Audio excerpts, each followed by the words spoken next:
Librong ito ay rated SPG. Striktong patnubay at gabay ng magulang ang kailangan. Maaaring may masiselang tema, lengguwahe, karahasan, sexual, horror o droga na hindi angkop sa mga bata.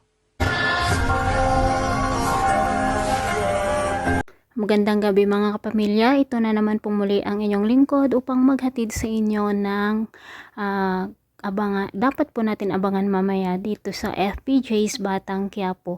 Galit na galit nga si Chief Espinas dahil sa nangyaring matinding labanan doon sa loob ng bilangguan, kung kaya't nagsisisi naman si Tanggol dahil sa pangyayaring ito, at sinabi nga ni Elsa na kapag si Chief Espinas ang magdedesisyon, ang batas ay batas para sa kanya, kung kaya't baka ilalagay si Tanggol doon sa Bartolina at parurusahan nga ito.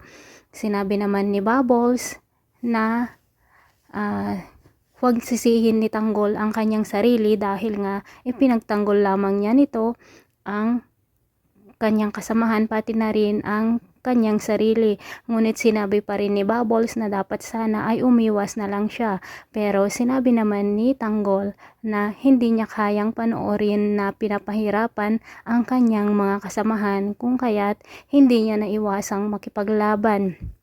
Samantala, dito na nga magsasaya naman si Olga dahil sa pangyayaring ito, dahilan nga sa pinarusahan si Tanggol at nilagay doon sa Bartolina, at ito nga po ang ipinaalam ni Balatukan sa kanya, kung kaya't sobrang masayang masaya ang bruhildang si Olga. Samantala, hindi naman nagtagumpay si Bong sa ipinag-utos ni Chief Espinas sa kanya na patayin ang congressman, kung kaya't nasa critical na kalagayan nga po itong si Bong, at dahilan nga sa wala silang ipapalit dito na iba kundi si Tanggol, kung kaya't nakapagdesisyon nga po si Chief Espinas na si Tanggol ang ipapalit dito kay Bong, at baka nga po hindi na makakaligtas itong si Bong dahil sa nangyari sa kanya. Samantala, kinausap naman ni Tanggol ang warden at sinabi nito na ipaalam sa kanya kung anuman ang magiging kalagayan ng kanyang mga kasamahan na sa ngayon ay nasa ospital. Samantala, doon naman po sa pinagtataguan nila Primo ay patuloy pa rin na ipinapahanap ni Agustos ang pangkat ni Primo, pero hindi nila ito mahahanap dahilan nga po sa na security ang lugar na iyon sa pamamagitan ni Yoli, dahil nasa security sila ni Yoli na dating kinakasama ni Supremo.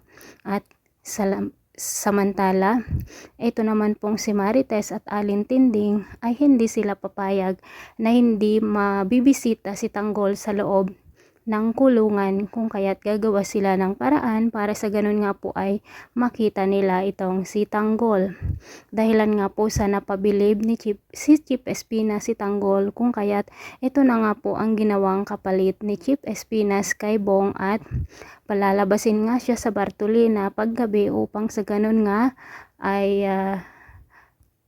may mission si Tanggol na kung saan ay papatayin nga po niya ang mga masasamang tao, na kung saan nga po ito ay ipag-uutos ni Chief Espinas sa kanya. So ito lamang po mga kapamilya ang aking update for today. Thanks for watching. Bye bye.